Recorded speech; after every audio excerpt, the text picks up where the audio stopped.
When I was working on my research, I had a dissertation committee member that wanted me to address the false self. It wasn't the focus of my dissertation, so I didn't include it in my research, but now I have some thoughts on the false self. The term false self can be a little misleading because it's not completely false. It's not some made-up persona or a lie you're telling the world. It actually comes from a very real place within you, often as a way to adapt to your surroundings or meet expectations. And while it serves an important purpose, it can also create challenges when it starts to take over. So let me break this down. What is the false self? The false self is a term coined by psychoanalyst D.W. Winnicott, who says it's essentially a protective mechanism. Think of it as a shield you develop over time. When you grow up in an environment where being your authentic self, your true self feels unsafe or unwelcome, you create a version of yourself that can handle those circumstances. For instance, a child grows up in a household where emotions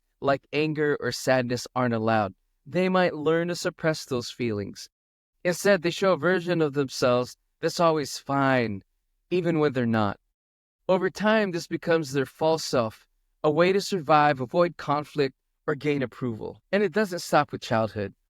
Even as adults, we develop different selves for different contexts, or what I tend to call identity projections or identity roles. You might show up one way at work, another way at a family gathering, and yet another way with friends. And these versions aren't fake versions of you, they're adaptations.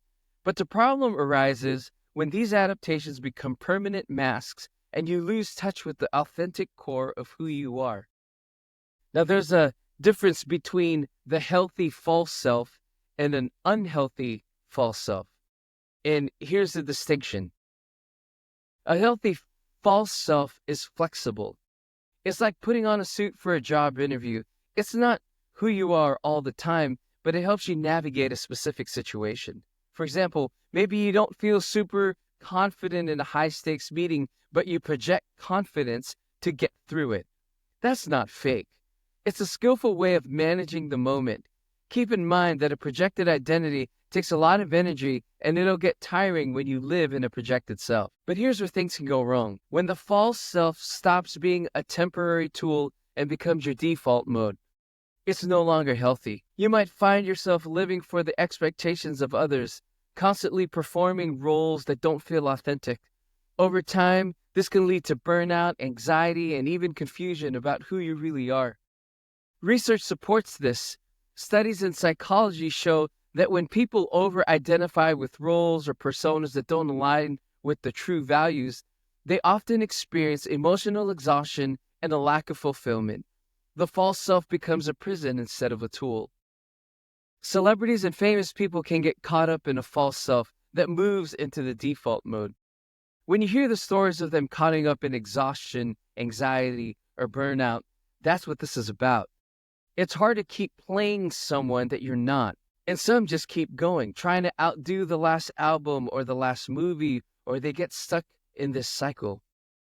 Why do we get stuck in the false self? Well, there's two reasons for why we get stuck in the false self. Number one is validation, and number two is safety. First, the false self is often rewarded. Society tends to value certain traits like productivity, confidence, even perfection. If your false self fits these molds, people might praise you for it. That praise feels good, so you keep the mask on. Second, the false self feels safe. It protects you from vulnerability, from rejection, from failure. It's like armor, but the longer you wear that armor, the harder it is to take it off, even when it's no longer serving you. So, how do we move toward authenticity? How do we navigate our false selves without losing touch of our true selves? The first step is awareness. Start paying attention to when you're performing versus when you're being authentic. Ask yourself these questions. Do I feel like I'm on stage in certain situations? Are there parts of my personality that I suppress or exaggerate to fit in? Do I know who I am when I'm not trying to meet someone else's expectations? Once you're aware, the next step is integration. And this doesn't mean rejecting your false self entirely. It's about finding balance.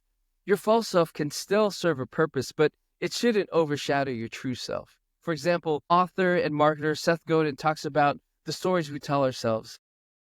These stories shape our identities and our behaviors. And when you become aware of these stories, you can rewrite them. Instead of telling yourself, I need to be perfect to be loved, you might reframe it as, I'm loved for who I am, imperfections and all. So here's some practical steps to stay authentic. Number 1, reflect. Take time to journal or meditate on the different roles you play in your life. Which ones feel true? Which ones feel like a performance? Number 2, set boundaries. Practice saying no to things that don't align with your values, even if it feels uncomfortable. You'll get better at this. Number 3, surround yourself with safe people. Spend time with people who value you for your authentic self, not just the roles you play. Number 4, get curious.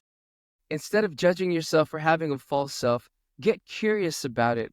What purpose does it serve? What's it protecting you from? And number 5, reconnect with your core values. Spend time thinking about what truly matters to you. This will help you recognize when you're straying from your true self. If you don't have any written down, this would be a great place to start. And finally, at the end of the day, the goal isn't about completely eliminating the false self. It's to keep it in its place. Your false self can be a helpful tool, but your true self is your foundation. It's where your authenticity, joy, and fulfillment live. So ask yourself, who am I when no one else is watching? And how can I bring that version of myself into more of my life? Because the real work isn't in tearing down the false self. It's in uncovering the true self beneath it.